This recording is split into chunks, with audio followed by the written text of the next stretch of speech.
10월 4일 수요일 주님의 교회 말씀 묵상입니다. 열왕기상 12장 12절부터 24절까지 말씀.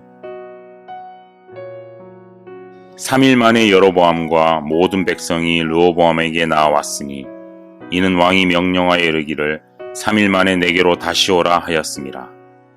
왕이 포악한 말로 백성에게 대답할세 노인의 자문을 버리고 어린 사람들의 자문을 따라 그들에게 말하여 이르되 내 아버지는 너희의 멍에를 무겁게 하였으나 나는 너희의 멍에를 더욱 무겁게 할지라. 내 아버지는 채찍으로 너희를 징계하였으나 나는 전갈 채찍으로 너희를 징치하리라 하니라. 왕이 이같이 백성의 말을 듣지 아니하였으니 이 일은 여호와께로 말미암아 난 것이라. 여호와께서 전에 실로 사람 아히야로 느밧의 아들 여로보암에게 하신 말씀을 이루게 하심이더라. 온 이스라엘이 자기들의 말을 왕이 듣지 아니함을 보고 왕에게 대답하여 이르되 우리가 다윗과 무슨 관계가 있느냐. 이새의 아들에게서 받을 유산이 없도다. 이스라엘아 너희의 장막으로 돌아가라. 다윗이여 이제 너는 내 집이나 돌아보라 하고 이스라엘이 그 장막으로 돌아가니라. 그러나 유다 성읍들에 사는 이스라엘 자손에게는 르호보암이 그들의 왕이 되었더라. 르호보암 왕이 역군의 감독 아도람을 보냈더니 온 이스라엘이 그를 돌로 쳐 죽인지라. 르호보암 왕이 급히 수레에 올라 예루살렘으로 도망하였더라. 이에 이스라엘이 다윗의 집을 배반하여 오늘까지 이르렀더라. 온 이스라엘이 여로보암이 돌아왔다 함을 듣고 사람을 보내 그를 공회로 청하여 온 이스라엘의 왕으로 삼았으니 유다 지파 외에는 다윗의 집을 따르는 자가 없으니라. 르호보암이 예루살렘에 이르러 유다 온 족속과 베냐민 지파를 모으니 택한 용사가 18만 명이라.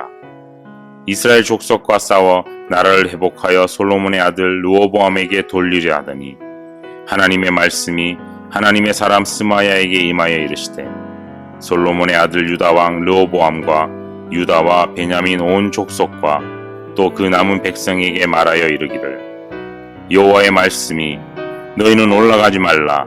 너희 형제 이스라엘 자손과 싸우지 말고 각기 집으로 돌아가라. 이 일이 나로 말미암아 난 것이라 하셨다 하라 하신지라. 그들이 여호와의 말씀을 듣고 그 말씀을 따라 돌아갔더라. 샬롬, 오늘도 말씀과 함께 동행하는 귀한 성도님들을 주님의 이름으로 축복합니다. 말씀이 우리의 힘이며 우리의 능력임을 믿습니다. 오늘도 말씀을 통해 하나님께 가까이 나아가는 복을 가득 누리게 되시기를 소망합니다. 오늘 말씀은 정말 안타깝게도 이스라엘이 솔로몬 이후에 두 개의 나라로 나눠지는 이야기입니다. 남유다와 북이스라엘 두 나라가 어떤 이유로 나눠지는지 살펴보며 우리의 삶에 어떤 적용을 해야 될지 고민해보는 시간이 되기를 소망합니다. 솔로몬이 죽자 그 아들 르호보암은 왕위를 이어받고 이스라엘 전체 인정을 받기 위해 세금으로 올라갔습니다. 솔로몬 왕이 죽은 이후 북쪽 지파의 분위기는 별로 좋지 않았던 것 같습니다. 북쪽 지파가 처음부터 르호보암의 왕위를 인정하지 않은 것은 아니었습니다. 오히려 그들은 마음을 모아 르호보암 왕을 찾아옵니다. 왕의 아버지가 우리의 멍에를 무겁게 하였으나 왕은 이제 왕의 아버지가 우리에게 시킨 고역과 매우 무거운 멍에를 가볍게 하소서. 그리하시면 우리가 왕을 섬기겠나이다. 르호보암이 세김으로 올라갔을 때 북쪽 지파들은 한 가지 조건을 요구했습니다. 노역이나 세금 등의 멍에를 줄여달라는 것이었습니다. 왜냐하면 르호보암의 아버지 솔로몬 왕이 성전 건축에 7년, 자기 왕궁을 건축하는 데 13년뿐만 아니라 각종 성읍을 요새화하는 데 엄청난 시간과 인력을 쏟아부었기 때문입니다.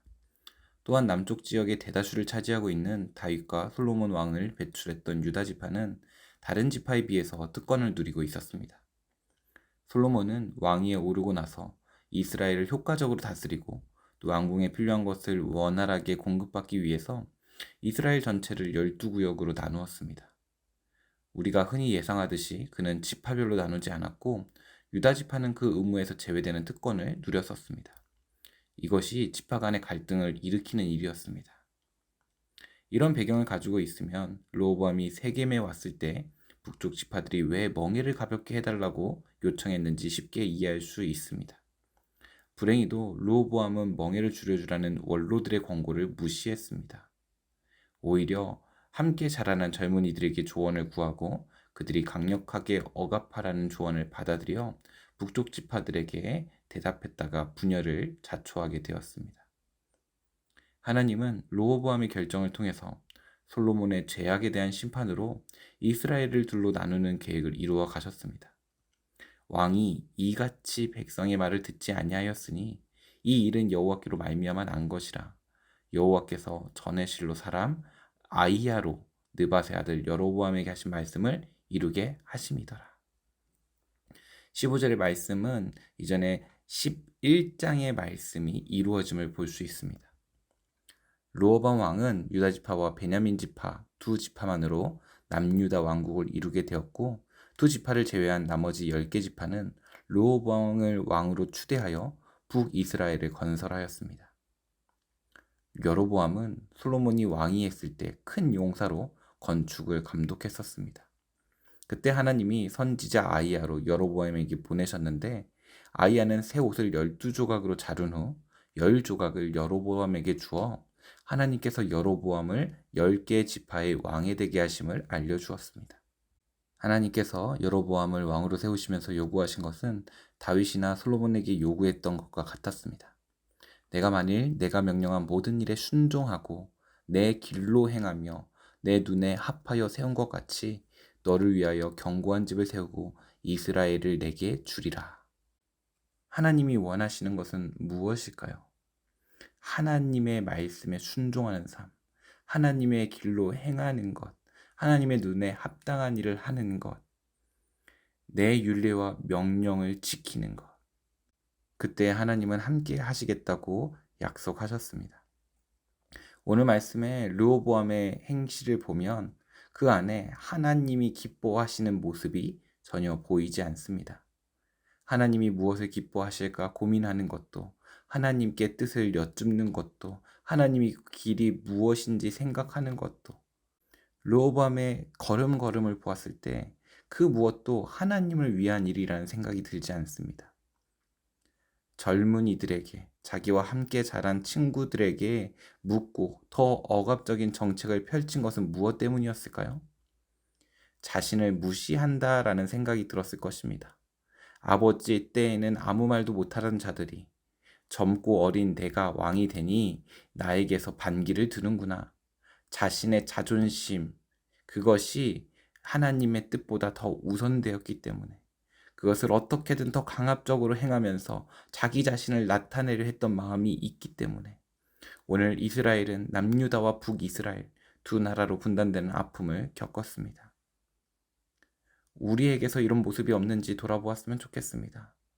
나를 더 나타내고 싶고 나를 더 보여주고 싶고 내 뜻이 더 중요하고 하나님의 뜻이 무엇인지는 전혀 구하지 않으며 하나님이 그 길이 무엇인지는 전혀 생각지 않으며 그저 나만을 위한 삶을 살고 있다면 오늘 르호보암의 파국이 우리에게서 그리 멀지 않을 것입니다.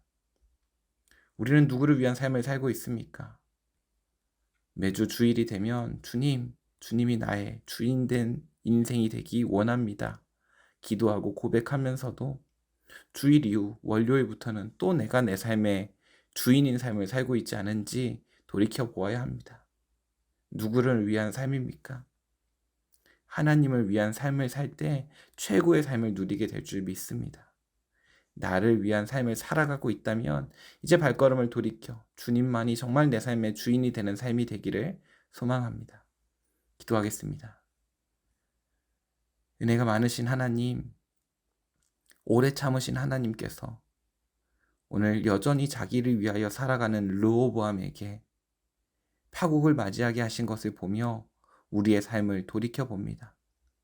주님을 위하여 살아간다 고백하면서도 여전히 내 것이, 내 마음이, 내 생각이 더 중요했다면 하나님 우리의 마음과 생각을 돌이키사 하나님이 기뻐하시는 것이 무엇인지 생각하고 고민하고 기도하게 하셔서 깨닫게 하시고 그 길로 걸어가게 하여 주시옵소서. 주님을 위하여 살아갈 때 최고의 삶이 될 줄 믿고 감사드리며 우리 주 예수님의 이름으로 기도합니다. 아멘. 오늘 주신 말씀을 붙들고 가정을 위하여 함께 기도의 자리로 나아가겠습니다.